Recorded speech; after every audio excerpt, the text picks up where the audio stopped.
제가 가지고 있는 성경책 신약성경 157페이지입니다. 자, 찾으셨죠? 네, 요한복음 7장 53절에서 8장 11절까지 말씀. 다 같이 한 구절 한 구절 교독합니다. 다 각각 집으로 돌아가고 예수는 감람산으로 가시니라. 예, 다시 읽어볼게요. 제가 처음부터 다시 읽습니다. 다 각각 집으로 돌아가고 예수는 감람산으로 가시니라. 힘있게 한번 읽어볼게요. 아침에 다시 성전으로 들어오시니 백성이 다 나오는지라 앉으사 그들을 가르치시더니 서기관들과 바리새인들이 은행 중에 잡힌 여인들을 끌고 와서 예수께 말하되 선생이여 이 여자가 가늠하다 현장에서 잡혔나이다.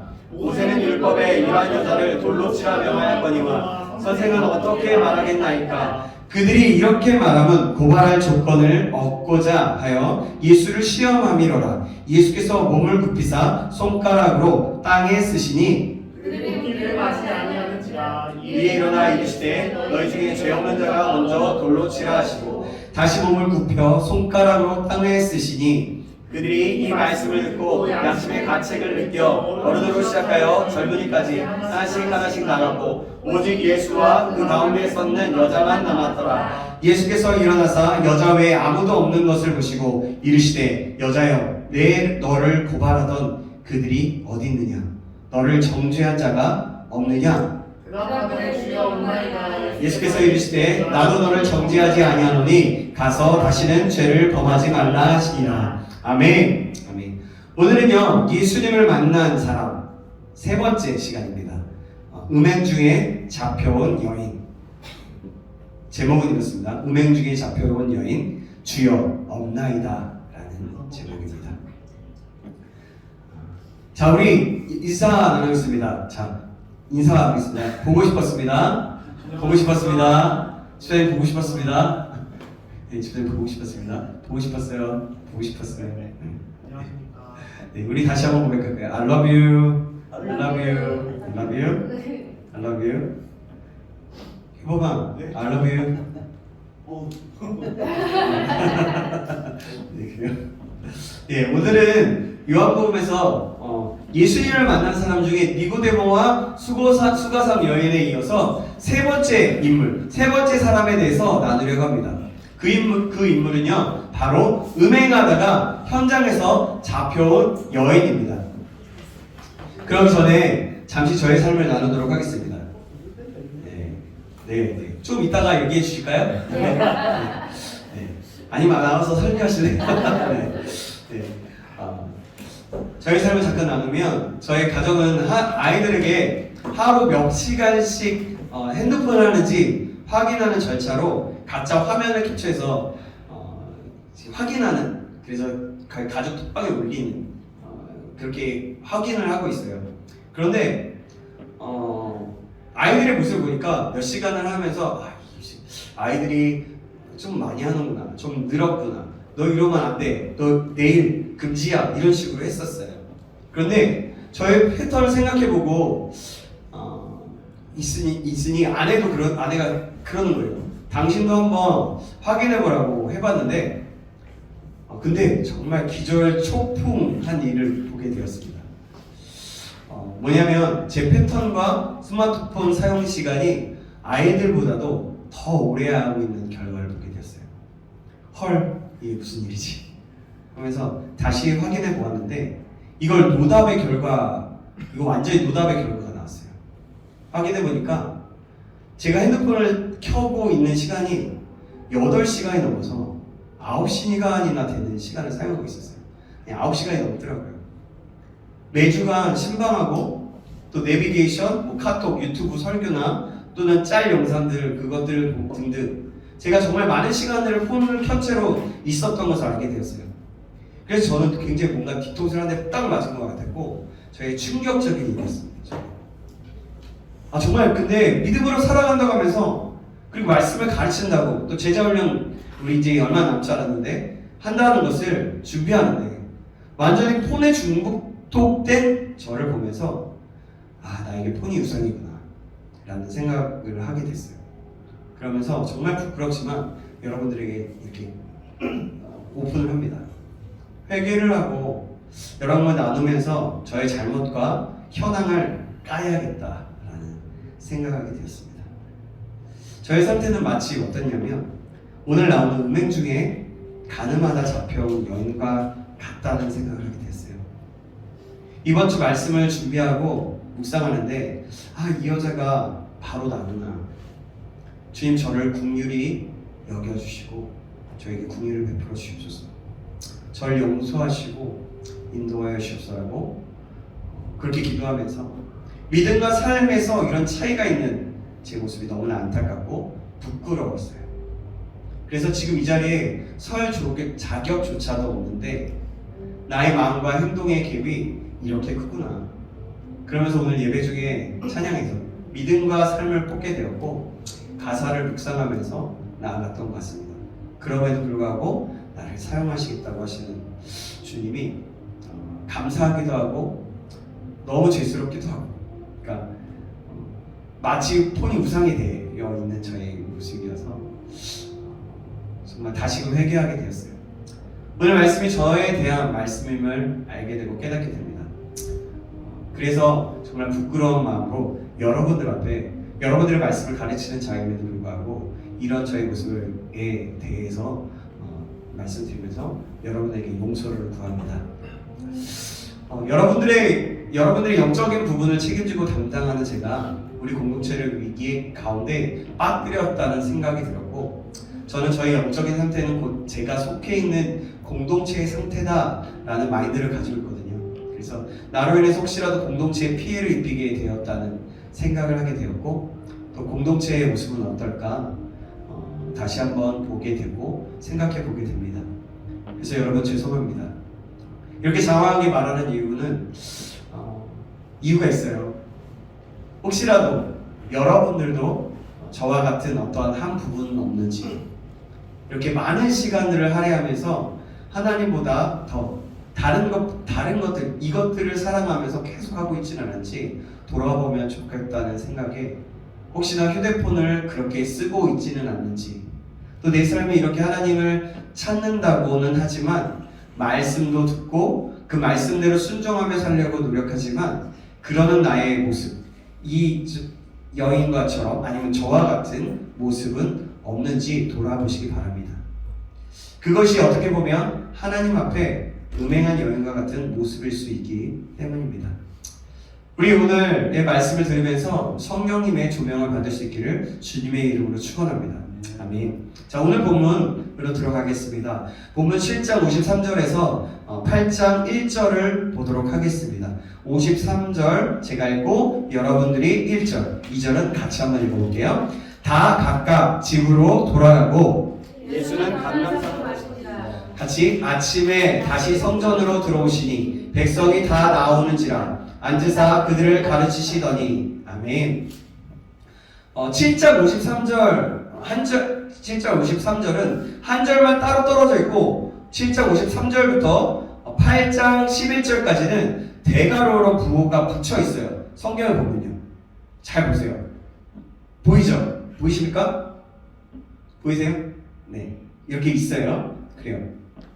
그래서 이 부분을 이 의미는 성경의 중요한 사본에는 이 사건의 내용이 기록되어 있는 사본과 되어 있지 않은 사본이 나뉘어져 있고 대괄호 부분이 다른 위치, 그러니까 요한복음 마지막이나 혹은 누가복음에 배열되어 있는 사본도 있어서 어떤 내용이 맞다고 할 수는 없기 때문에 이런 표시를 해두는 것이라고 해요. 제가 알아보니까 그렇더라고요. 하지만 대부분의 성경 번역본은 우리와 같은 기록으로 사용하고 있다는 것을 참고해 주시면 될 것 같아요. 그래서 이게 하나님이 정말 복음서에 요한복음에 나와 있는 하나님의 말씀임을 알면 될 것 같아요. 네, 좀 괄호가 무엇일까 좀 생각해 보면서 찾아보니까 이런 부분도 함께 나누면 좋겠다. 그래서 나눕니다. 7장 53절과 8장 1절을 보면 예수님과 함께 있었던 무리들은 각각 다 집으로 돌아갔고 예수님은 감람산으로 가셨습니다. 예수님은 그렇게도 바쁜 사역 시간에도 기도하시기를 쉬지 않으셨고 홀로 따로 한적한 곳을 찾아 머물면서 기도하셨어요. 감람산은 예수님이 수시로 기도 장소로 이용하시던 중요한 기도처였습니다. 혹시 이거 저거죠? 냉방으로 튼 거 맞죠? 네. 감람산에서 아침에 내려오셔서 다시 가르치기 시작하자 이 사람들이 모여듭니다. 자, 그때를 생각해 보면서 나갑니다. 생각해 볼게요. 모여들었어요. 예수님의 이런 생활 루틴. 맥만 맞아요. 예. 얘기. 네, 알겠어요. 맥만 맞아요. 네. 이런 말씀이 끊어지는 거예요. 예. 잘 해줬어요. 고마워요. 예수님의 이런 생활 루틴을 보면 우리가 삶 속에서 전심으로 기도하고 전심으로 참여하자는 그 취지에서 가장 모범이 보이신 분이 역시 예수님이시라는 것을 알 수가 있어요. 예수님보다 더 바쁘시고 시간이 없으시다고 생각하시는 분들은 기도를 덜 하셔도 됩니다. 그러나 예수님보다 내가 덜 바쁘다고 생각하시는 분은 가끔은 진짜 산에라도 올라가서 기도원이라도 찾아가는 열심을 내셔서 혹시라도 전심으로 기도하는 일에 집중하시기를 권유해 드리겠습니다. 꼭 그렇지만 않더라도 자신만의 골방을 만들어서 하나님과 교제하는 기도하는 처소를 만들어서 하나님을 바라보고 기도하기 힘쓸 수 있는, 그래서 전심으로 기도하는 일에 집중하시기를 다시 한번 주님의 이름으로 축복합니다. 아멘. 아멘. 꼭 그런 시간을 가졌으면 좋겠어요. 예수님은 낮에 밥 드실 시간도 없이 바쁘게 사역하시고 밤에는 홀로 기도하시고 아침에는 또다시 사역하시는 그야말로 빈틈이 없을 정도로 강행군을 하셨어요. 계속해서 이렇게 열심히 가르치는 도중에 회방꾼들이 작당하고 예수님을 모함에 빠뜨리려는 흉계를 꾸미고 예수님 앞에 나옵니다. 오늘 보면 3절에서 5절 말씀을 보면서 같이 교독합니다. 제가 3절, 여러분이 4절, 5절을 같이 읽습니다. 서기관들과 바리새인들이 음행 중에 잡힌 여자를 끌고 와서 가운데에 세우고 예수께 말하되 선생님, 같이 읽습니다. 모세는 율법에 이러한 여자들 돌로 치라 명하였거니와 선생은 어떻게 말하겠나이까. 아멘. 자, 모함의 배후에는 누가 있습니까? 서기관들과 바리새인들이 있어요. 그들은 음행 중에 잡힌 여인을 끌고 왔어요. 서기관들과 바리새인들이 이 여인을 잡아서 데려온 것은 계획적이었고 악에 찬 간악한 흉계였습니다. 어떤 제가 영상을 볼 때 그 뭔가를 꾸미고 음행할 수 있도록 조장하고 나중에 그런 모습을 정확하게 포착해서 잡아 나갔던 영상을 제가 본 것 같아요, 제 기억에. 그래서 이렇게 말하는 거예요. 그래서 이들이 바리새인들과 서기관들이 악에 찬 흉기였다는 겁니다. 왜 이런 행동을 해왔는지 앞전 상황을 살펴보면 예수님의 곳곳에서 뭐 했어요? 사역하시면서 기적을 일으키셨어요. 그리고 하나님의 나라를 전파하시자 예수님을 따르는 무리들이 굉장히 많아졌어요. 그가 성경에 예언된 이 메시아, 그리스도는 아닐까? 라는 생각을 하게 되었고 점점 더 그러한 확신이 군중들, 많은 회중들 사이에 퍼져나갔던 거예요. 이에 위기감을 느낀 대적자들, 그러니까 누구냐면 대제사장들, 서기관들, 바리새인들이 휘하에 부리는 아랫사람들의 종이나 사병들을 보내서 예수를 잡아오라고 시켰어요. 그런데요, 어떤 일이 벌어지냐면 예수님을 잡으러 간 아랫사람들이 빈손으로 돌아옵니다. 그렇게 돌아오자 이렇게 물어요. 어찌하여 그를 끌고 오지 않았느냐? 라고 질문하고 묻자 아랫사람들이 대답합니다. 이렇게 얘기해요. 그 사람이 말하는 것처럼 말한 사람은 이때까지 없었나이다. 뭐라고요? 그 사람이 말한 것처럼 말한 사람은 이때까지 없었다는 거예요. 그러자 뭐라고 얘기하냐면 너희도 미혹된 것이 아니냐? 당국자나 바리새인 중에 그를 믿는 사람이 어디에 있다는 말이냐? 질문합니다. 율법을 알지 못하는 자들은 다 저주를 받은 자들이다 라고 하면서 극도의 분노와 적대감을 드러냈어요. 자, 잘 그리면서 한번 찾아와 보세요. 따라와 보세요. 반드시 예수라는 청년을 잡아다가 신성 모독죄로 죽이려는 흉악한 음모를 계획하기 시작합니다. 그것을 보면서 그들은 흉악한 계획을 세우려 하자 바리새인 니고데모가 나서서 이렇게 얘기합니다. 우리 율법으로는 먼저 그 사람의 말을 들어보거나 그가 하는 일을 알아보지도 않고 사람을 판결할 수는 없지 않소? 라고 말합니다. 이에 대제사장들과 바리새인들이 당신도 갈릴리 사람이요? 성경에 살펴보시오. 그러면 갈릴리에서 예언자가 나오지 못하리라는 것을 알게 될 것이오. 라고 무찌르면서 면박을 줍니다. 이제. 그것이 요한복음 7장 45절에서 52절의 내용이에요. 자, 이 이야기는요, 오늘 본문 바로 앞에서 벌어진 내용이에요. 더 이상 예수라는 청년을 그냥 두어서는 그를 메시아로, 그리스도로 추정하는 세력이 급격히 늘어나서 자신들의 자리와 세력이 큰 위협을 받을 것임을 직감했던 거예요. 그렇게 직감하고 예수님에 대해서 선제 공격을 펴려고 적당한 것이 바로 음행한 여인을 잡아온 사건인 거예요. 바리새인들은요, 예수님에게 다가와서 비아냥거리면서 얘기합니다. 그리고 모독한 어투로 얘기합니다. 선생님, 음행하다 현장에서 이 여자를 잡아왔는데 당신 그토록 율법을 잘 알고 하늘의 뜻을 잘 분별할 줄 진정을 안다면 율법에 음행한 이 여인을 돌로 치라고 했으니, 자, 당신은 어떻게 해야 하겠소? 당신의 생각은 어떻소? 라고 하는 거죠. 율법은 다 적혀 있어요. 그거에 대해서 비아냥거리면서 당신은 어떻게 할 거야? 라고 하는 거죠. 그래도 무리들 앞에서 이렇게 얘기하는 거죠. 무리들 앞에서 지금 당장에 판결해 주십시오. 라고 하는 거죠. 말은 존대어였지만 비아냥거리고 모독하는 어투로 얘기한 거예요. 이게. 만약 예수님이 돌로 치는 것이 율법이니 그대로 행하라고 하면 예수님은 살인을 저지 의도로 만드는 살인 교사를 하게 되는 것이고요. 만약 여자를 무죄로 풀어주라고 하면 음행한 자는 돌로 쳐 죽이라는 명령하신 그 하나님의 율법에 명백하게 어긋나는 오류를 범하게 되는 것이었어요. 이래도 저래도 다 걸리도록 비열한 술책으로 예수님을 함정으로 몰아간 거예요. 여러분, 우리라면 어떻겠어요? 우리 같으면 영락없이 함정에 빠지는 본경에 처했을 겁니다. 그리고 어떡하지? 하나님, 저에게 하나님 이 일을 하시라면서요, 왜 이런 음모에 있게 합니까? 저 어떡해요? 저 어쩌라고요? 때로는 하나님께 왜 그러지 않겠어요? 아니면 속으로 막 욕을 하면서 저 XX라면서 어떻게 이렇게 투덜대면서 아마 그랬지 않았을까요? 저 나쁜 놈들, 나를 잡아 죽이려고 아주 혈안이 됐구나. 저 나쁜 놈들. 그러면서 그러지 않았겠어요? 때로는 그렇게 옴짝달싹 못할 정도에 있을 때 우리는 어떻게 했을까요? 한번 이렇게 생각해 보는 거예요. 이렇게 생각되지 않을까 생각합니다.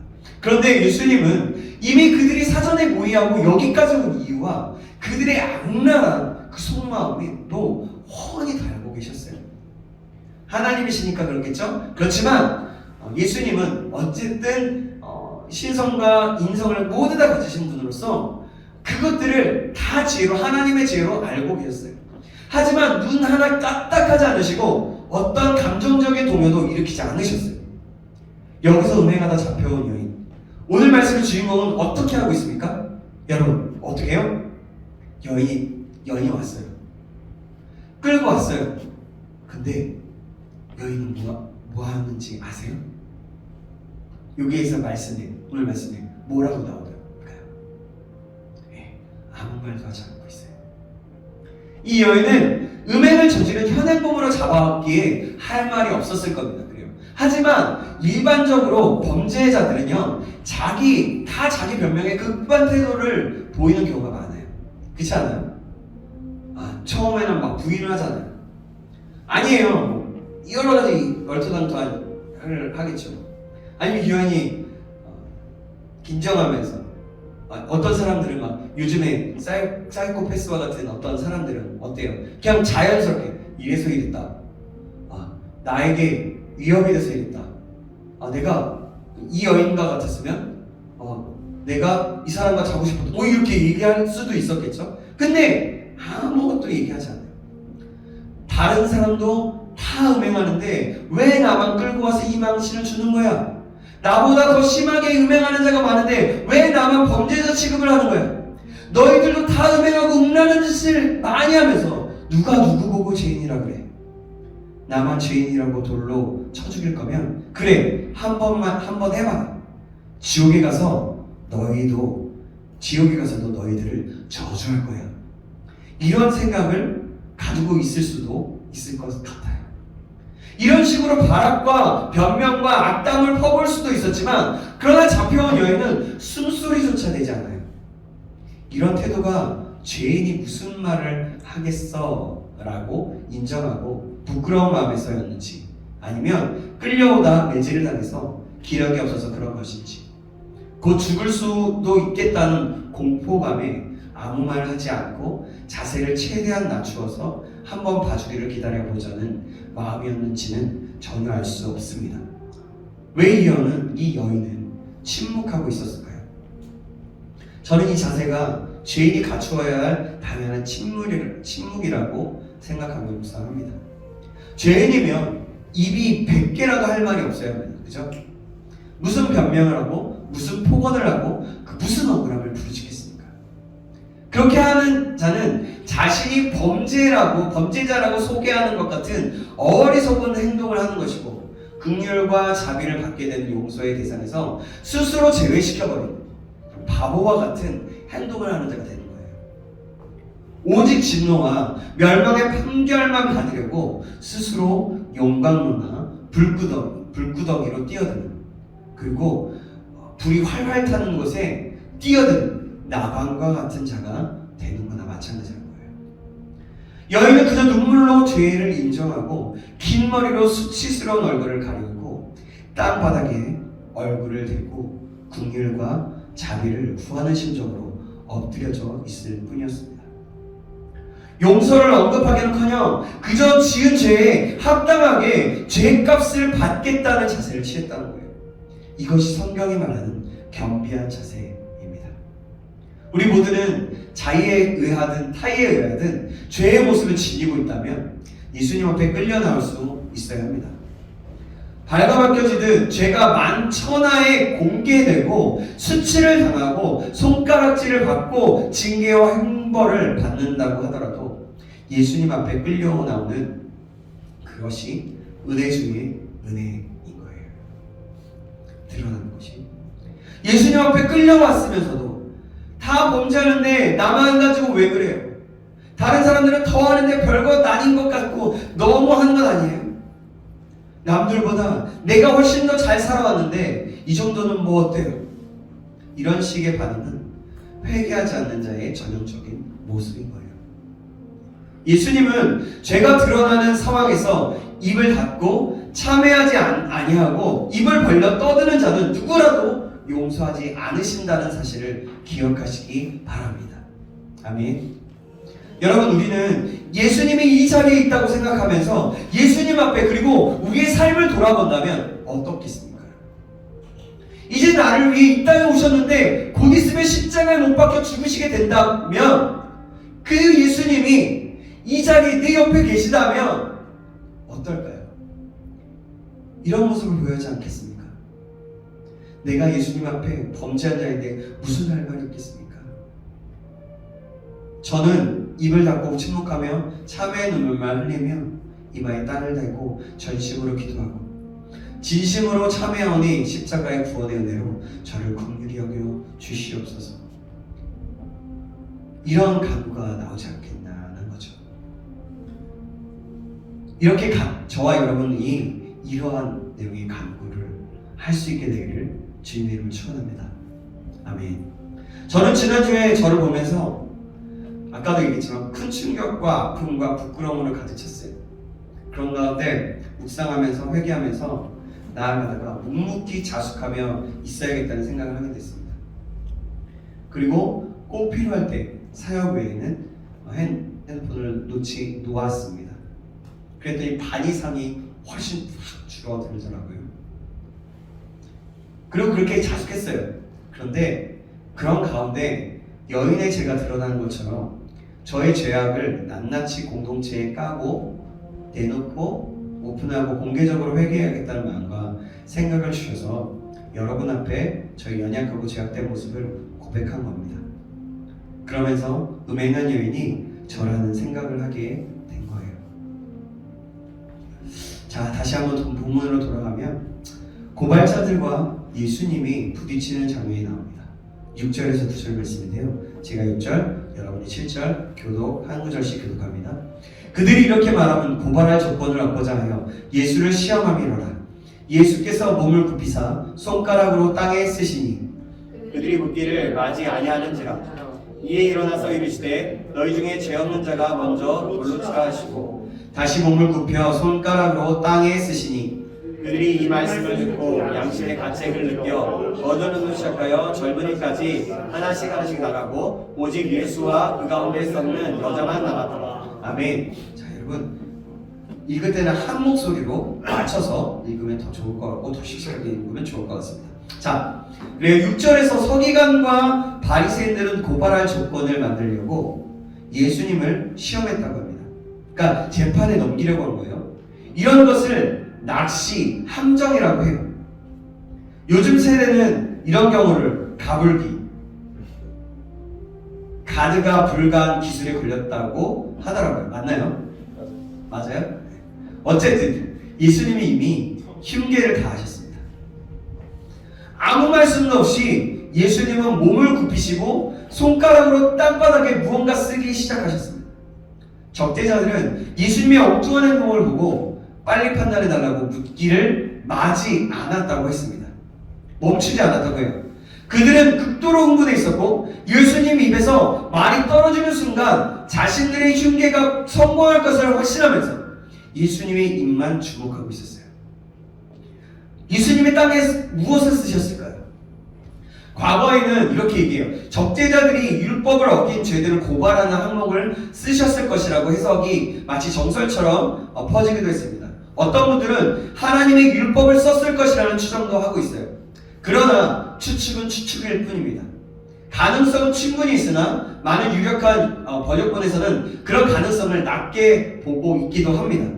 어쨌든 추측은 추측일 뿐 답이라고는 할 수 없으므로 단정지어서는 안 될 것입니다. 그냥 추측하고 이렇게 예상합니다.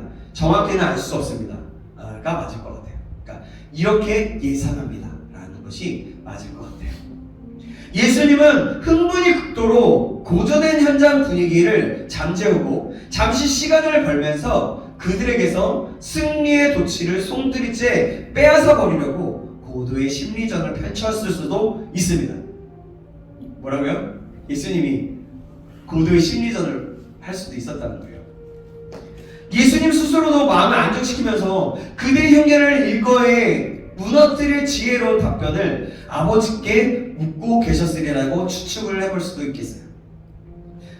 예수님은 땅에 쓰기를 멈추시고 차분하게 권위 있으면서 하나님 사람의 심령을 깨뜨려보는 그것을 깨뜨려보는 모습을 보면서 권세 있는 말씀으로 선포하십니다. 뭐라 그래요? 너희 중에 죄 없는 자가 먼저 돌로 치라. 일순간 주변은 침묵이 흘렀어요. 너희 중에 죄 없는 자가 먼저 돌로 치라.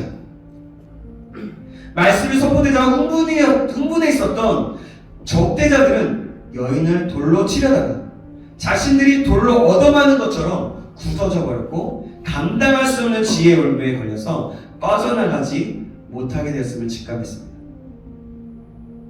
예수님은 단 한마디의 말씀으로 대적자들을 물리치시고 완전한 승리를 이루셨으나 그들의 일그러진 표정에는 일절 관심이 없다는 듯 침착하게 다시 땅에 무엇인가를 쓰셨어요.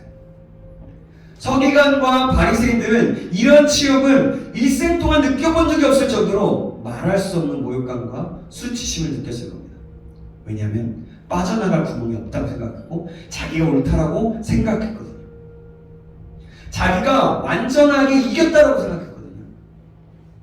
이 장면까지 여인은 무엇을 하고 있습니까? 돌아보면 여전히 여인 침묵합니다.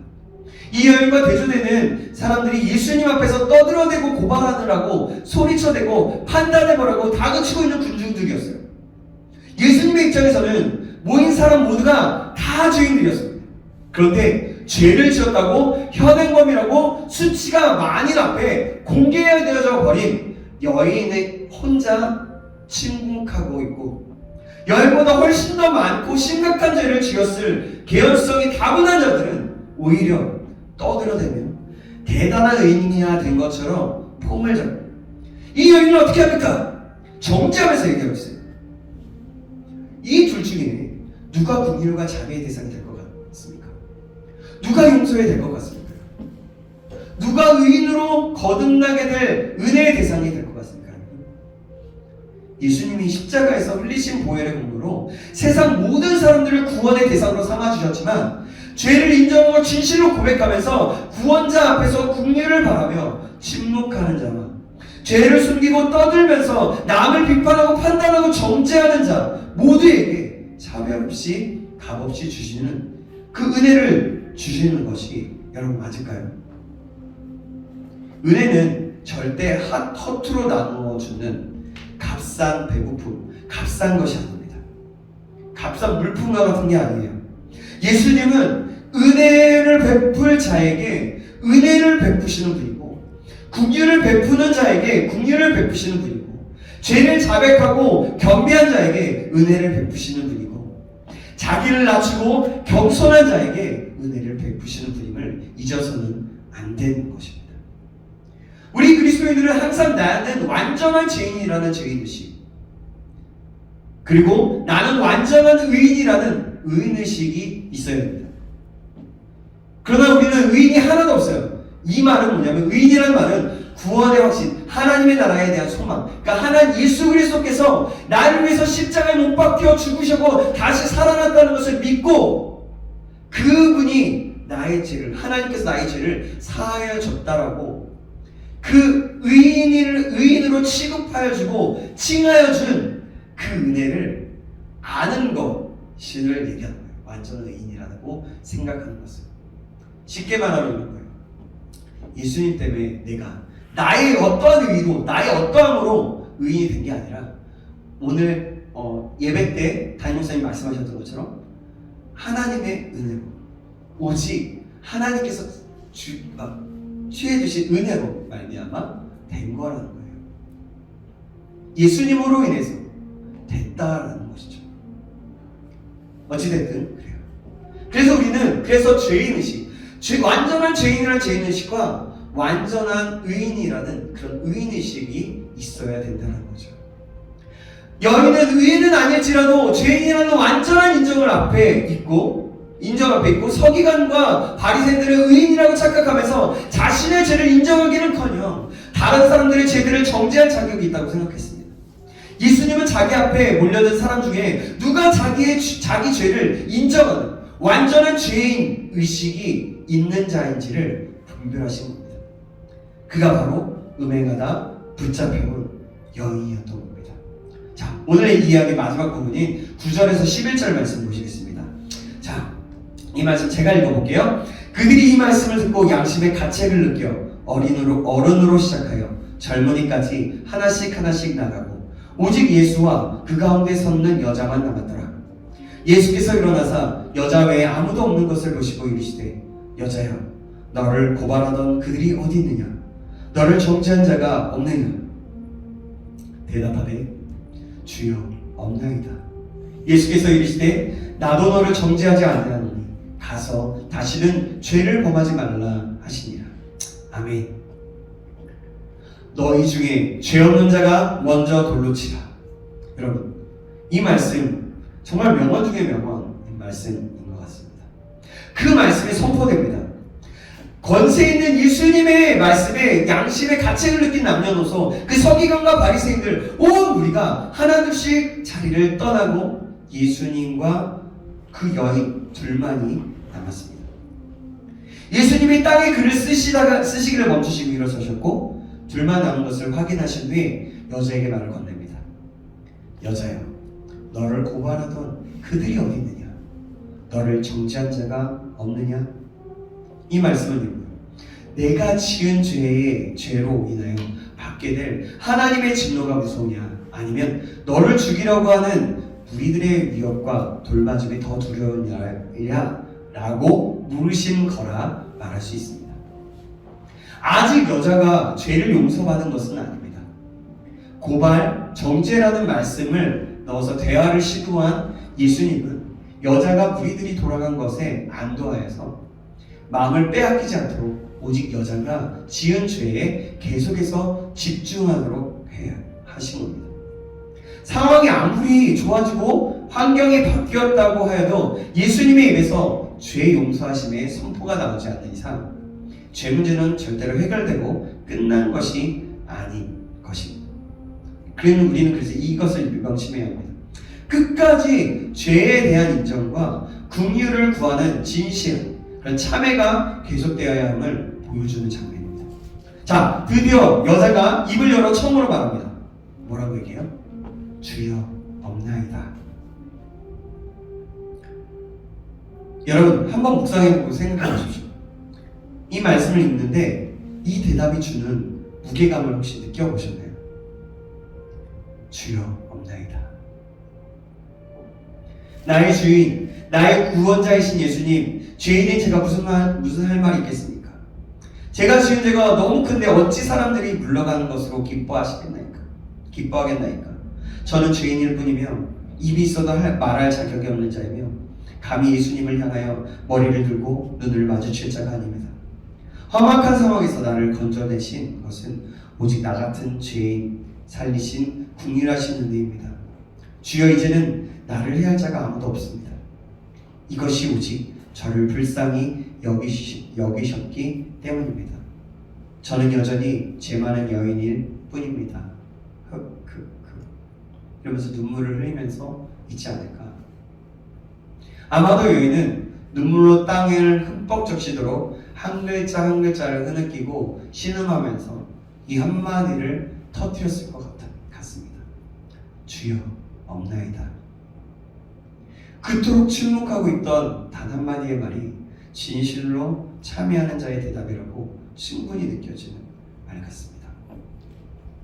긍휼과 자비와 은혜를 구하며 진실로 그 은혜를 받아서 용서함을 받은 자들이 어떤 태도로 예수님 앞에서 대답해야 하는지를 잘 보여주고 있어요. 죄 용서함 받은 것은 기뻐하고 자랑할 일이 아닙니다.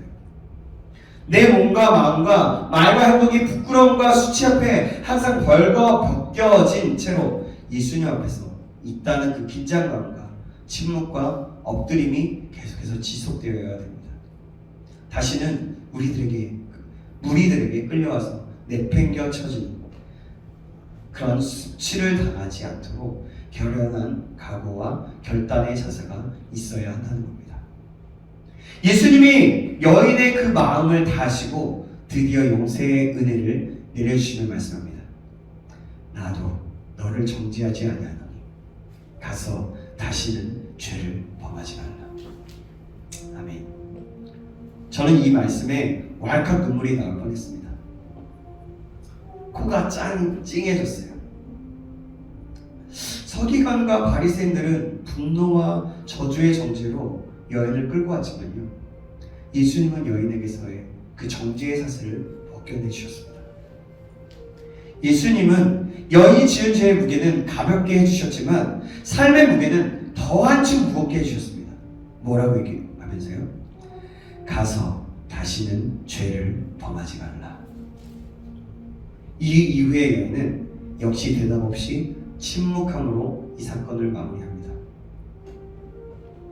음해마다 잡혀온 여인은 예수님과 만남에서 긴 시간 침묵하다가 주여 없나이다, 이 짧은 한마디밖에 하지 않았습니다. 그러나 이 한마디가 마음 깊은 곳에서 쏟아져 나올 때 죄의 뿌리가 펴져 나오고 여인의 쓴뿌리 같은 마음의 상처와 삶의 굴곡들이 평평하게 펴지는 결정적인 전환점의 계기가 되었습니다. 예수님은 이 사건을 통하여서 우리에게 성령으로 이렇게 말씀하고 계십니다.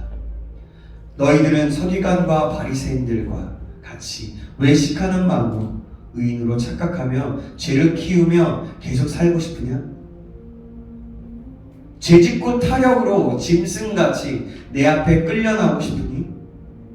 내가 지은 죄의 사슬을 벗겨준다고 하는데 무슨 변명과 억울한 말이 그렇게도 많으니 다시는 죄를 범하지 말라고 하는데 어찌하여 이전보다 더 악화된 죄악을 범하느냐.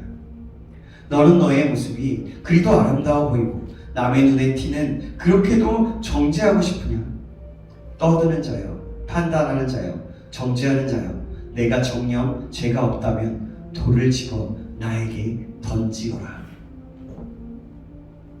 어떤 말씀하신 걸 따왔습니다.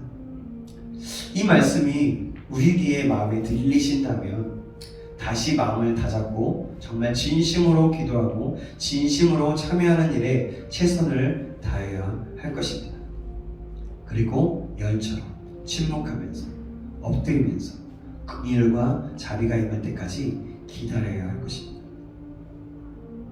용서의 선언이 선포될 때까지 겸비해야 할 것입니다.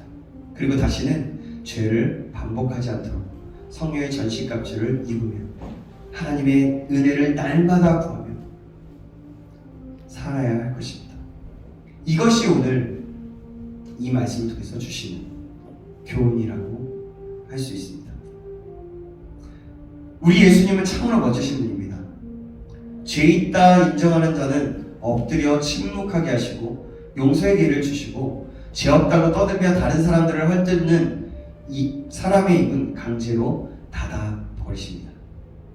죄 있다 엎드리는 자에게는 용서의 은혜를 베푸시고 죄 없다 착각하는 자들에게는 돌아가서 진리를 받아들이고 돌이킬 수 있는 기회를 갖도록 시간을 주십니다. 여러분, 우리는 완전한 죄인이고 또 완전한 의인들입니다. 죄로 인해 비참하게 끌려와서도 안 되고 죄를 숨겨서는 더더욱 안 될 것입니다. 자발적으로 예수님의 십자가 앞에 엎드리고 긍휼과 자비를 구하며 엎드리고 용서의 은혜를 간구하는 저와 여러분에게 간절히 주님의 이름으로 축원합니다. 우리 모두가 전심으로 그래서 기도하고 전심으로 나 자신을 참여하고 돌아보며 가서 다시는 정지하지 말라는 용서함의 은혜를 받으시기를 다시 한번 주님의 이름으로 축원합니다. 예수님 말씀하십니다. 나도 너를 정죄하지 아니하노니 가서 다시는 죄를 범하지 말라. 기도하겠습니다. 하나님 아버지, 저희들이 지은 죄가 얼마나 무섭고도 두려운지를 깨닫게 하시고 알게 하시면 감사합니다. 저에게 전심으로 기도하고 진심으로 참여하며 예수님 앞에 엎드리고 때로는 침묵하고 때로는 간구하며 나아가는 삶이 되도록 인도하여 주시옵소서.